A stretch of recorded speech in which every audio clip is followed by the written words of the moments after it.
Have you ever seen a friend looking very happy and said, he must be happy, or maybe, he might have won something? We use these little words every single day to guess about the world around us. Today, we are going to master the modal verbs of probability.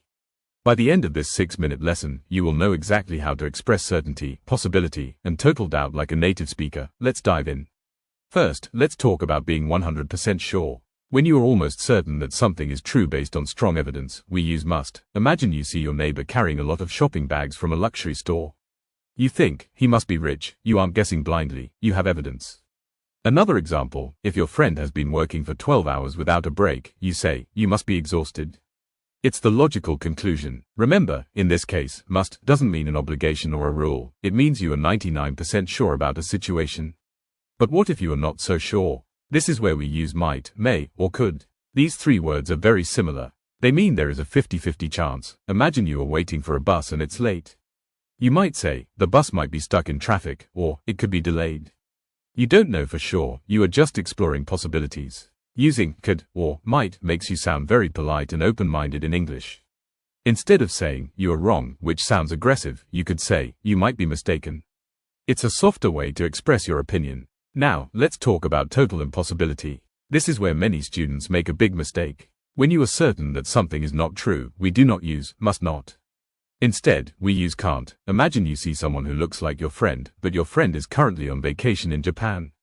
You say, that can't be him, it's impossible. Or, if someone tells you a story that sounds like a lie, you say, that can't be true. Using can't shows that you have strong evidence that the situation is impossible.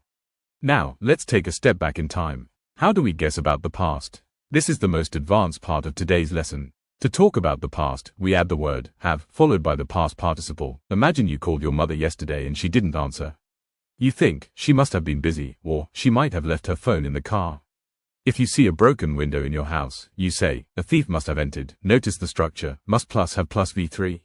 This is how you investigate the past like a detective. A very common mistake is using must have for something that was impossible in the past.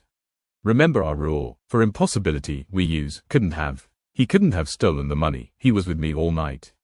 This is the strongest way to defend someone or prove a point about the past. To wrap this up, let's do a quick summary. Use must when you are sure something is true. Use might or could when you are guessing. Use can't when you are sure something is impossible. And don't forget to add have when you are talking about yesterday.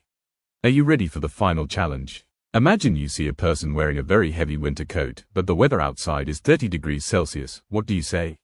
1. He must be cold. Or 2. He must be crazy. Think about the logic of the situation. Write your answer in the comments below, and I will be checking to see who can guess like a native speaker.